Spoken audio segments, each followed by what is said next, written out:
Hi hello friends, ಹೇಗಿದ್ದೀರಾ friends? ಇದು ನಮ್ಮ ರಂಜಾನದ್ದು ಸೆಕೆಂಡ್ ಇಫ್ತಾರಿಯದ್ದು ಒಂದು ಸಣ್ಣ ವ್ಲಾಗ್ ಮಾಡಿದ್ದೇನೆ ನಾನು. ಇದನ್ನು ತಪ್ಪದೆ ನೀವು ಸ್ಕಿಪ್ ಮಾಡದೆ ಫುಲ್ಲು ನೋಡಿ. ಈಗ ಇದು ಫಸ್ಟ್ ರಂಜಾನದ್ದು ಕೂಡ ನಾನು ವಿಡಿಯೋ ಮಾಡಿದ್ದೇನೆ ವ್ಲಾಗ್, ಅದು ನನ್ನ ಚಾನಲಲ್ಲಿ ಉಂಟು. ಅದನ್ನು ಕೂಡ ನೋಡಲಿಲ್ಲ ಅಂದರೆ ಪ್ಲೀಸ್ ಹೋಗಿ ನೋಡ್ಕೊಂಡು ಬನ್ನಿ. ಇವತ್ತು ನಾನು ಸೆಕೆಂಡ್ ಇಫ್ತಾರಿಗೆ ಏನೆಲ್ಲ ತಯಾರಿ ಮಾಡಿದ್ದೇನೆ ಅಂತ ನೋಡ್ಕೊಂಡು ಬರೋಣ ಬನ್ನಿ. ಇದು ನಾನು ಸಮೋಸ ಮಾಡಲಿಕ್ಕೋಸ್ಕರ ಕೀಮಾ ರೆಡಿ ಮಾಡ್ತಾ ಇದ್ದೇನೆ. ಇದರದ್ದು ಫುಲ್ಲು ರೆಸಿಪಿ ಬೇಕು ಅಂದರೆ ನನ್ನ ಚಾನಲಲ್ಲಿ ನೆಕ್ಸ್ಟ್ ಹಾಕ್ತೇನೆ, ತಪ್ಪದೇ ನೋಡಿ. ಹಾಗೂ ನನ್ನ ಚಾನಲನ್ನು ಸಬ್ಸ್ಕ್ರೈಬ್ ಮಾಡಲಿಲ್ಲ ಅಂದರೆ ಸಬ್ಸ್ಕ್ರೈಬ್ ಕೂಡ ಮಾಡಿ.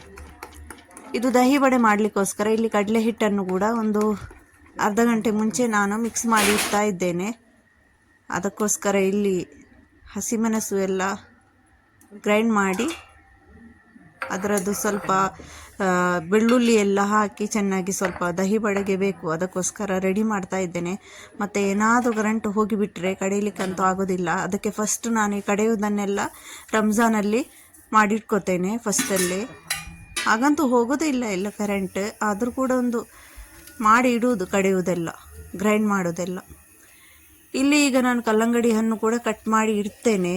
ಅಂದರೆ ಇಲ್ಲಾಂದರೆ ಲಾಸ್ಟಿಗೆ ಉಪವಾಸ ಬಿಡುವ ಹೊತ್ತಲ್ಲಿ ತುಂಬ ಅರ್ಜೆಂಟಲ್ಲಿ ಇರಬೇಕಾಗ್ತದೆ. ಅದಕ್ಕೋಸ್ಕರ ಒಂದು 4-5 ಗಂಟೆ ಆಗುವಾಗ ಎಲ್ಲ ರೆಡಿ ಮಾಡಿ ಇಟ್ಕೋತೇನೆ. ಕಲ್ಲಂಗಡಿ ಹಣ್ಣು ಕೂಡ ತುಂಬಾ ಸ್ವೀಟ್ ಉಂಟು. ನಮಗಂತೂ ಕಲ್ಲಂಗಡಿ ಹಣ್ಣು ಸ್ವಲ್ಪ ಬೇಕೇ ಬೇಕು. ಇಲ್ಲಿ ಪಪ್ಪಾಯ ಕೂಡ ಕಟ್ ಮಾಡ್ಕೋತೇನೆ.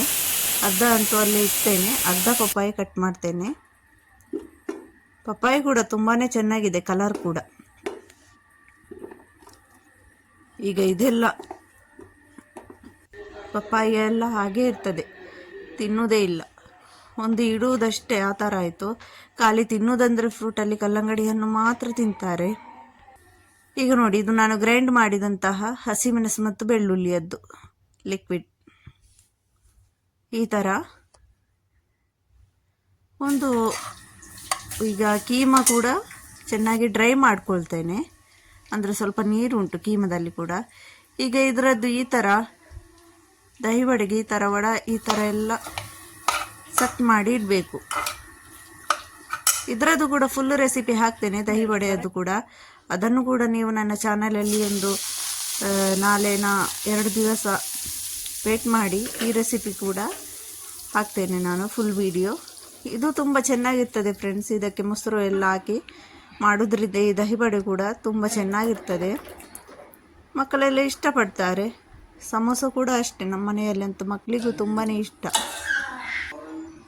ಈಗ ಇದು ಕೀಮಾ ಸಮೋಸವನ್ನು ರೆಡಿ ಮಾಡ್ತಾ ಇದ್ದೇನೆ. ಅದಕ್ಕೆ ನಾನಿಲ್ಲಿ ಕಟ್ ಮಾಡ್ತಾ ಇದ್ದೇನೆ ಈರುಳ್ಳಿ. ಈ ಥರ ಸಣ್ಣಗೆ ಕಟ್ ಮಾಡಬೇಕು ಫ್ರೆಂಡ್ಸ್. ಈರುಳ್ಳಿ ಕಟ್ ಮಾಡೋದಾದರೆ ಸ್ವಲ್ಪ ಜಾಸ್ತಿನೇ ಹಾಕಬೇಕು ಈರುಳ್ಳಿ.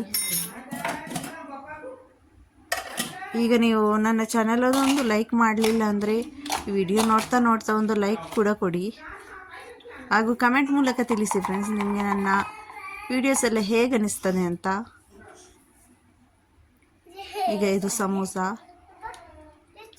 ಈ ಸಮೋಸದ ಪಟ್ಟಿ ನಾವು ಇಲ್ಲಿಯದ್ದಲ್ಲ ಫ್ರೆಂಡ್ಸ್, ಇದು ಹೊರಗಿಂದು, ಸೌದಿಯದ್ದಿದು. ಅಂದರೆ ಬೇರೆ ಕಾರ್ನದ್ದು ಏನೋ ಇದು ಪಟ್ಟಿ, ಸಮೋಸವದ್ದು ಏನೋ ಇತ್ತು. ಅದರಲ್ಲಿ ಸ್ಮೆಲ್ ಬೇರೆನೇ ಥರ ಉಂಟು ಈ ಪಟ್ಟಿಯದ್ದು. ನಮ್ಮದು ಮೈದಾವದ್ದೆಲ್ಲ ಇರ್ತದಲ್ಲ, ಅದು ಬೇರೆ ಥರ. ಇದು ಕಾರ್ನದ್ದಂತೆ ಇದು. ಈ ಥರ ನಾವು ಸಮೋಸೆಗೆ ಶೇಪ್ ಕೊಡೋಣ. ನೋಡಿ, ಬೇಗ ಈ ಸಮೋಸ ಕೂಡ ಮಾಡಿ ಇಟ್ಬಿಡ್ತೇನೆ, ಅಂದರೆ ಟೈಮ್ ಆಗೋ ಹೊತ್ತಿಗೆ ಇದನ್ನು ಫ್ರೈ ಮಾಡಲಿಕ್ಕಾಗ್ತದೆ. ನೋಡಿ ಎಷ್ಟು ಕ್ರಿಸ್ಪಿಯಾಗಿದೆ ಅಂದರೆ ಈ ಸಮೋಸ, ತುಂಬ ಚೆನ್ನಾಗಿದೆ. ಟೇಸ್ಟ್ ಕೂಡ ತುಂಬಾ ಚೆನ್ನಾಗಿತ್ತು ಸಮೋಸವದ್ದು. ಈಗ ಇಲ್ಲಿ ನಾನು ಪೇರಳೆ ಹಣ್ಣು ಕೂಡ ಕಟ್ ಮಾಡಿ ಇಟ್ಟಿದ್ದೇನೆ. ಪೇರಳೆ ಹಣ್ಣು ಅಂತೂ ಅಷ್ಟು ಸಿಹಿಯಾಗಿ ಬಂದಿರಲಿಲ್ಲ, ಸ್ವಲ್ಪ ಅಷ್ಟೇ. ಇದು ನಾನು ಲಾಸ್ಟ್ ಟೈಮ್ ಒಂದು ಪೊಟ್ಯಾಟೊ ಲೆಮನ್ ಮಾಡಿದ್ದೆ, ಅದಕ್ಕೋಸ್ಕರ ಪೇರಳೆ ಹಣ್ಣು ತರಿಸಿದ್ದು. ನೆಕ್ಸ್ಟ್ ಅದು ಪೊಟ್ಯಾಟೊ ಲೆಮನ್ ಕೂಡ ಮಾಡಲಿಕ್ಕೆ ಉಂಟು. ಅದು ಪೊಟ್ಯಾಟೊ ಲೆಮನ್ ಮಾಡಿದ್ದೇನೆ, ಅದರೊಟ್ಟಿಗೆ ಈ ಸೀಬೆಹಣ್ಣನ್ನು ಹಾಕಲಿಲ್ಲ ನಾನು. ಅವರ ರೆಸಿಪಿ ಇತ್ತಲ್ವ ರಘು ಅವರದ್ದು. ಸಮೋಸ ಕೂಡ ನಮ್ಮ ಗರಿಗರಿಯಾದ ಕ್ರಿಸ್ಪಿ ಸಮೋಸ ಅಂತೂ ತಯಾರಾಗಿದೆ. ತುಂಬಾ ಚೆನ್ನಾಗಿ ಬಂದಿತ್ತು ಈ ಪಟ್ಟಿಯಿಂದ ಸಮೋಸದ. ಮೈದಾವದ್ದು ಬೇರೆನೇ ಥರ ಇರ್ತದೆ, ಇದರದ್ದು ಅಂತೂ ಸೂಪರ್ ಆಗಿತ್ತು ಈ ಸಮೋಸ ಪಟ್ಟಿ. ನೋಡಿ ಫ್ರೆಂಡ್ಸ್, ಎಲ್ಲ ತಯಾರಾಗಿದೆ. ಮತ್ತು ಇಲ್ಲಿ ನಮ್ಮ ಹೈದರಾಬಾದಲ್ಲಿ ಫೇಮಸ್ ಅಂದರೆ ರಂಜಾನಲ್ಲಿ ಹಲೀಮ್. ಇದನ್ನು ತಿನ್ನಲಿಕ್ಕೋಸ್ಕರ ಎಲ್ಲೆಲ್ಲಿಂದ ಜನ ಬರ್ತಾರೆ ಇಲ್ಲಿಗೆ. ತುಂಬ ಟೇಸ್ಟ್ ಆಗಿರ್ತದೆ.